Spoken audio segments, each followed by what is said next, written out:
Ben, obviously you guys in the coaching staff look at perhaps the standings and the opponent a little bit closer than the players do. A couple of important games here against Hamilton, I would think. Yeah, absolutely. Both teams are kind of in the same situation, have battled back hard to put themselves in a position to make a playoff push here. And I think it's going to be a good atmosphere there in Hamilton, and we're pretty familiar with them. We've played them a few times here, so anytime we're playing, there's that big rivalry. You have probably in this weekend anyway, have the most talented lineup that the Marlies have put on the ice so far this year. What are the challenges you're facing trying to slot guys in? Yeah, well, that's the biggest thing is when guys do get sent down, there is that level of disappointment. There's that level of different systems, and Hamilton's doing the same thing. They had a few guys sent down, and they've got a few guys that are going to be plugged into their lineup as well. But for those guys, it's a matter of keeping things simple and playing together as units of 5 out there. It's one of the tougher things, keeping a guy that's kind of a character guy and a heart and soul guy over the course of the last month or so, like Byron Frey's out of the lineup. Yeah, he's played very well. So they're tough decisions we have to make, and there's plenty of opportunity for guys that are out of the lineup here in the near future. Will you go into this game with Nylander, McKaig, and Abbott?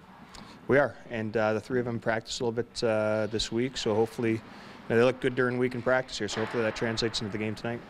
A lot of hullabaloo this week over William Nylander. How tough is it to keep this team focused on the fact that there's 2 games, very important games this weekend? Yeah, well, no, and anytime you get a prospect like that, there is a lot of hype around him. But I think Willie has taken that in stride, and he's ready and prepared to play. And I think the guys have been good about not being distracted by all the hoopla. We talked a little bit about the forwards last week, about the progress so far this season at the halfway point, just a game past it. Your thoughts, kind of on the whole team and where it has developed over a half a season? Well, it took a little bit of time for us to develop a team identity. I think, halfway through the season, I think that there's an understanding of what's expected from each individual and as a group, collectively. So I think that identity is a hard-working team that plays 60 minutes and really competes hard every night. Your thoughts on Connor Brown in the All-Star game?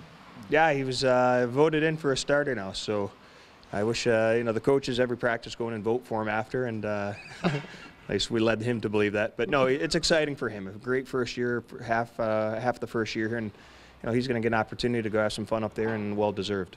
Also voted best hair of the All-Star game. No, that's not true. Yeah, it's close. I don't know any of that competition there, but he would get my vote in that department for sure.